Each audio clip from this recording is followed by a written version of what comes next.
एक महत्त्वाची राजकीय बातमी समोर येते। मालवणमध्ये भाजप कार्यकर्त्याच्या घरावर निलेश राणेंची धाड। रवींद्र चव्हाणांच्या माध्यमातून कार्यकर्त्यांच्या घरी पैसे ठेवण्यात येत आहेत। उघडपणे पैसे वाटप केले जाते। आमदार निलेश राणे यांनी हा आरोप केलाय। निवडणूक आयोगाचे अधिकारी घटनास्थळी पोहोचलेत। अजूनही काही जणांच्या घरी पैसे असल्याचा दावा राणेंकडून करण्यात आलेला आहे।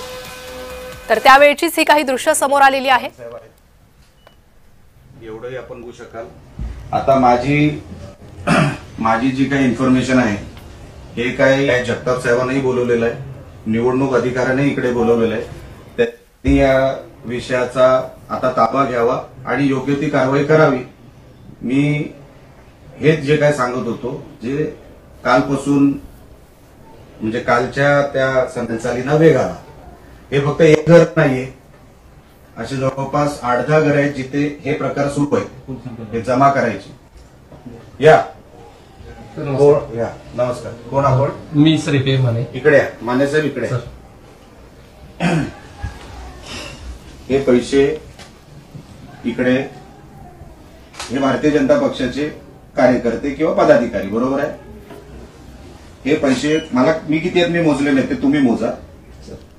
माझा आरोप असा आहे की अजून पैसे आहेत या घरामध्ये। आणि या संदर्भात अधिक प्रतिक्रिया देण्यासाठी आपल्यासोबत भाजप प्रवक्ता नवनाथ बन जोडले गेले आहे। नवनाथ बनजी, निलेश राणेंनी हा दावा केलेला आहे आणि भाजप कार्यकर्त्याच्या घरात पैसे असल्याचं त्यांनी म्हटलेलं आहे। कसं पाहतायत निलेश राणेंच्या या आरोपांकडे? खरं तर हे आरोप अतिशय खोटे आहेत। भारतीय जनता पार्टी कधीही पैशाच्या जोरावर निवडणूक लढत नाही। भारतीय जनता पार्टी ही कार्यकर्ता आणि सर्वसामान्य नागरिकांवर विश्वास ठेवते। खरं तर आता हे पैसे तिथे सापडलेत, ते पैसे सापडलेत का कोणी ठेवलेत, ते प्लॅन केलेले देखील असू शकतात। हा सगळा तपासाचा आणि चौकशीचा भाग आहे। या प्रकरणामध्ये मी माहिती घेतली, आता पोलीस घटनास्थळी पोहोचलेले आहेत। निवडणूक आयोगाचे अधिकारी देखील तिथे पोहोचलेले आहेत। या प्रकरणामध्ये योग्य तो तपास पोलीस अधिकारी आणि निवडणूक आयोगाचे अधिकारी करतील। भारतीय जनता पार्टी कधीही पैसे वाटपावर विश्वास ठेवत नाही। भारतीय जनता पार्टी कार्यकर्त्यांचा आणि सर्वसामान्य नागरिकांचा पक्ष आहे। त्यामुळे राणे साहेबांनी जे आरोप केले ते अतिशय खोटे आहेत। यामध्ये काहीही तथ्य नाहीत। खरं तर हा तपासाचा भाग आहे की तिथे पैसे जाणीवपूर्वक ठेवले आहेत का याची देखील माहिती घेतली पाहिजे आणि याच्या मागे काही षडयंत्र आहे का ते देखील तपासाच्या माध्यमातून। नवनाथजी, या संदर्भात बोलण्यासाठी आपल्यासोबत शिवसेना नेते राजन तेलीही जोडले गेले आहे। राजन तेलीजी, नवनाथ बन म्हणतायत हा काही कटही असू शकतो। मी आत्ताच सांगितलं इकडे की काल सुद्धा कणकवलीमध्ये प्रत्येक मतासाठी 10,000 रुपये वाटले, त्याची तक्रार आता झालेली आहे। आज निलेश राणेंनी मालवणमध्ये त्या ठिकाणी हे पैसे पकडले। आमचं म्हणणं एवढंच आहे की त्याच्या मुळाशी गेलं पाहिजे। आपण जर विकासाच्या मुद्द्यावर मत मागत असू तर हे कोण करतंय, कशासाठी करतंय, हे शेवटी आलं पाहिजे ना। आणि आता तिथे थोडीशी साथ त्याची आहे की तिथे पैसे मिळाले, हे दोन्ही पण भारतीय जनता पक्षाचे पदाधिकारी आहेत आणि म्हणून निलेश राणेंनी आरोप केला असेल। माझं म्हणणं काय आहे की आता जे पोलीस पण पोहोचले, आयोगाची मंडळी पण पोहोचले, त्याची योग्य ती चौकशी करून त्याच्यावर कारवाई करतील। नवनाथ बनजी, भाजपच्या पदाधिकाऱ्यांकडे हे पैसे आढळून आलेले आहे आणि त्यातच आता रवींद्र चव्हाणांचंही नाव घेतलेलं आहे। निलेश राणेंनी कसं पाहताय त्याकडे? नाही, रवींद्र चव्हाणजी कधीही पैशाच्या जोरावर निवडणूक लढत नाहीयेत। आमचा कार्यकर्त्यांवर आणि मतदारांवर विश्वास असतो। याच्यामध्ये कटही असू शकतो, याच्यामध्ये काही लोकांनी पैसे प्लॅन केलेले असू शकतात, काही लोकांनी जाणीवपूर्वक भारतीय जनता पार्टीला बदनाम करण्यासाठी हे षडयंत्र केलेलं असू शकतं। त्यामुळे हा तपासाचा भाग आहे। या प्रकरणामध्ये पोलीस अधिकारी, निवडणूक अधिकारी तिथे पोहोचलेले आहेत। तो योग्य ते तपास करतील आणि तपासातून दूध का दूध पाणी होईल। भारतीय जनता पार्टी सातत्यानं जनतेवर विश्वास ठेवून आणि जनतेच्या आशीर्वादावर निवडून येते। भारतीय जनता पार्टी कधीही पैशाच्या जोरावर निवडणूक लढणं, पैशाच्या जोरावर मतदान विकत घेणं याच्यावर विश्वास ठेवत नाही। रवींद्र चव्हाणजी कधीही असं करत नाहीत।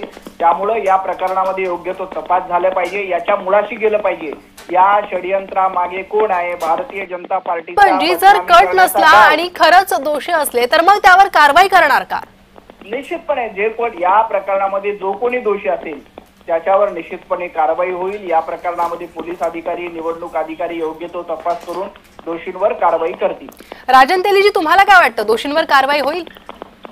नवनाथजींना मी सांगतो की तुम्ही पण चौकशी करा। हे दोन्ही जे पदाधिकारी आहेत हे विद्यमान पदाधिकारी आहेत भारतीय जनता पक्षाचे आणि म्हणून त्याला कुठेतरी आधार आहे. आमचं म्हणणं एवढंच आहे की विकास मुद्द्याचा आपण निवडणूक लढवतोय, तर ह्या गोष्टी कोकणात होणं कितपत योग्य आहे, ते होता कामा नये अशा प्रकारची आमची इच्छा आहे, भावना आहे.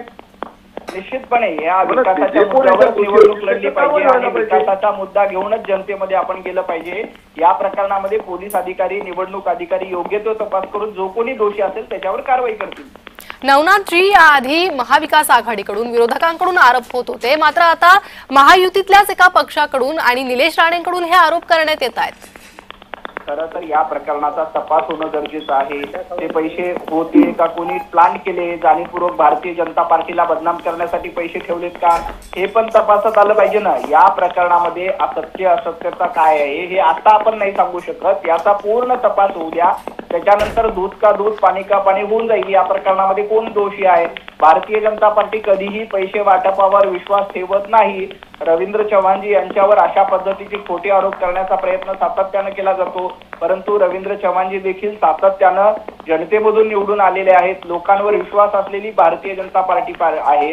त्यामुळे अशा पद्धतीचा पैशाचा खेळ भारतीय जनता पार्टी करत नाही. या प्रकरणामध्ये पोलीस अधिकारी, निवडणूक अधिकारी, यंत्रणा निश्चितपणे चौकशी करून दोषींवर कारवाई करतील. जी नक्कीच आता दोषींवर कारवाई होणार का हे पाहणं महत्त्वाचं आहे. दरम्यान सविस्तर प्रतिक्रिया दिल्यासाठी नवनाथ बन तुमचे धन्यवाद. राजन तेलीजी, आपण जोडलात आणि प्रतिक्रिया दिली त्या संदर्भातही धन्यवाद.